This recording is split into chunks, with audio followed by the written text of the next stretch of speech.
네, 기술적 분석입니다. 자, 오늘은 시장 상황을 떠나서 세배 레버리지 투자를 하시는 분들이 조금 현실적인 전략 혹은 매수 타이밍을 조금 어떻게 잡아야 할지에 대해서 말씀드리는 시간을 가져보도록 하겠습니다. 자, 일단 냉정하게 한 가지 말씀을 조금 드리고 시작을 하고 싶어요. 자, 즉 우리가 TQQQ를 기준으로 봤을 때 지금 현재 이득을 보고 계신 분은 없다는 게 저의 판단입니다. 자, 투자를 하시는 거의 99% 이상의 모든 분들이 사실 지금 손해를 보고 있는 상황이에요. 자, 이유를 말씀을 드리자면 보시는 것처럼 이미 지금의 위치 자체가 전저점 구간에 위치를 해 있습니다. 즉, 17달러보다 더 싸게 TQQQ를 매수를 하려면 2020년 5월에 매수를 하신 게 아니라면 모두가 지금 평단이 높으신 단계라는 이야기가 되는 거예요. 특히나 괴리율을 계산을 한다면 이때 이 가격에 매수를 하셨더라도 아마 지금쯤이면 더 싼 가격으로 떨어져 있을 겁니다. 자, 즉 거의 이득을 보신 분은 전무하다고 보시는 게 맞을 것 같습니다. 자, 냉정하게 말씀을 드린 거예요. 자, FNGU도 동일한 상황이에요. 지금 심지어 코로나 대폭락과 비슷한 가격까지 FNGU는 떨어졌기 때문에 즉 우리가 나스닥에 있는 기술주 위주로 적립식 투자를 해오신 분들 FNGU든 TQQQ든 특히 레버리지 상품 SOXL도 비슷한 상황입니다. 그쵸? 자, 이렇게 세 가지 주요 상품을 투자해 오신 분들은 사실상 지금 모두 마이너스라고 보시면 되는 거예요. 자, 왜 이런 말씀을 드렸냐? 자, 이렇게 마이너스를 보고 있는 상황인데 항상 어떻게 보면 기다림 자체를 너무 어려워하신다는 느낌이 들어요. 즉, 제가 이때부터 말씀을 드렸던 부분은 지금 거의 어느 정도 급격한 하락은 마무리가 됐다고 봐도 되겠죠. 그쵸? 이 엄청난 진폭 동안. 자, 그러면 이게 이제 어느 순간에는 이런 식으로 정배열로 돌아서는 순간이 올 거라고 여러 번 말씀을 드렸어요. 자, 그런데 그런 말씀을 드릴 때마다 항상 그냥 모아가는 게 맞다 라는 얘기를 하시는 분들이 많이 있는데 결과적으로 지금 이득을 보신 분이 한 명도 없는 상황에서 계속 동일한 투자 방식을 강요하시는 분들이 있어요. 본인이 마치 맞았다는 것처럼. 자, 저는 그래서 냉정하게 한번 짚고는 가야 된다고 생각을 합니다. 그러한 투자 방식을 지속해 오신 분들은 지금 엄청난 손해를 볼 수밖에 없고 이득을 볼 수가 없는 가격대라는 걸 먼저 말씀을 드리고, 자, 그럼 어떻게 해야 되느냐? 지금에 와서 다 팔아야 되냐? 오히려 지금부터가 관심을 가질 시기겠죠. 즉, 내가 모아온 것이 맞았기 때문에 올라갈 것이다. 이 멘트, 이러한 생각 자체를 이제 없애라는 거예요. 이건 이미 틀렸던 겁니다. 자, 이 과정에서는 이미 그 투자 방식은 잘못되었던 것이고 그 부분을 인정을 하고 다음 단계를 노려야 우리가 전환을 만들 수가 있는 거예요. 즉, 그때부터 이때까지 내가 모았는데 결국 시장이 반등하니까 이거 봐. 오른다고 했잖아. 그게 아니라는 겁니다. 지금 기준으로는 이런 식으로 투자를 하신 분들은 100%, 99.9%가 마이너스를 보고 있을 것이고 그 확신이 강하면 강할수록 손해를 보셨을 거예요. 저는 그래서 그러한 말씀을 조금 드리고 싶습니다. 그러면 이제 우리가 어떤 식으로 대응을 해야 되느냐? 지금의 시장을 일단 간단하게 좀 정리를 해볼 생각이에요. 자, 주가가 저렇게 많이 하락을 하는 와중에도 지금 보시는 것처럼 빅스 자체는 전혀 튀어오르질 않고 있어요. 자, 즉 코로나 때 이렇게 올랐던 빅스와는 다르게 지난 1년 동안 시장이 내내 빠졌음에도 빅스 자체는 이러한 식의 완만한 움직임을 보여주고 있다는 겁니다. 즉 이 말은 어떤 얘기냐? 경기 자체의 문제가 아니다. 즉 경제 시스템 자체의 문제가 아니다.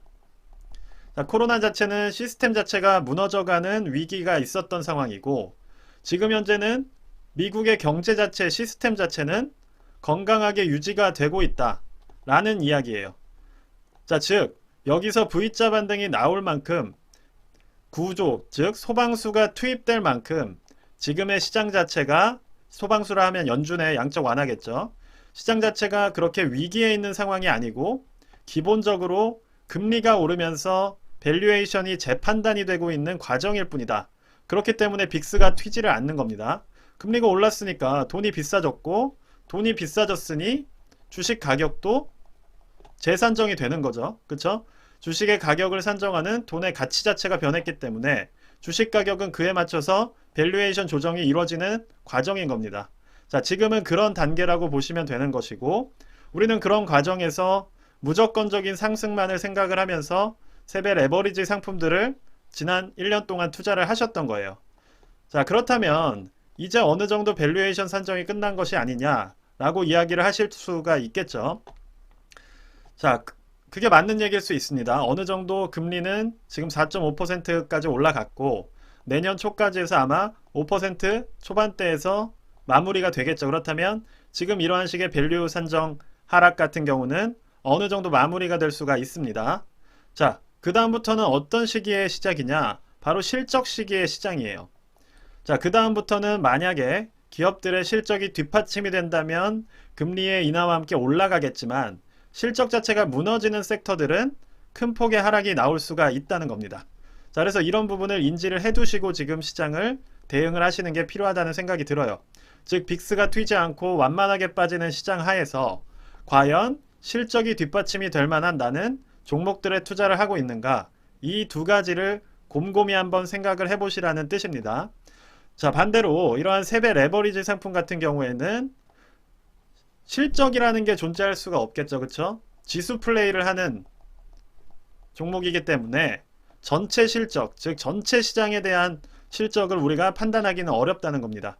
즉 지수 플레이는 실적이 아닌 어떻게 보면 거시경제상에서의 지수에 상방에 베팅을 하는 투자이기 때문에 우리가 이제 앞으로 염두에 두셔야 되는 것은 과연 실적이 전체 지수를 끌어올린 만큼 그러한 담보되는 시장이 올 것인가를 꼭 신경을 써주시는 게 좋을 것 같다는 말이에요. 자, 그래서 지금이라도 단순한 투자 방식을 고집하지 마시고 최소한 정배열까지라도 지켜보시면서 투자 타이밍을 잡는 게 좋을 것 같아요. 자, 요즘 이런 말씀을 한동안 안 드렸었는데 다시 드리는 이유는 시장이 더 막바지, 즉 지지부진해질수록 오히려 그러한 투자 방식에 또다시 빠져들 가능성이 높기 때문에 한 번 더 짚고 넘어가는 게 필요하다고 생각을 했습니다. 자, 그래서 한번 보여드리고 싶은 것은 자, 지금 미국의 실업률 지표예요. 자, 보시는 것처럼 미국 경제는 탄탄합니다. 코로나 때 실업률이 여기까지 튀었던 것이고 연준이란 소방수가 투입이 됐던 상황, 그리고 지금은 실업률 자체가 정말 낮은 단계에서 이제 금리 인상으로 인한 여파로 조금씩 올라갈 수가 있겠죠. 자, 그래서 이 실업률이 뭐 6%에서 8%까지 어느 정도 완만한 침체로 나아갔을 때 아마 다시 연준은 인플레이션이 안정됐다고 보고 방향을 전환할 수 있습니다.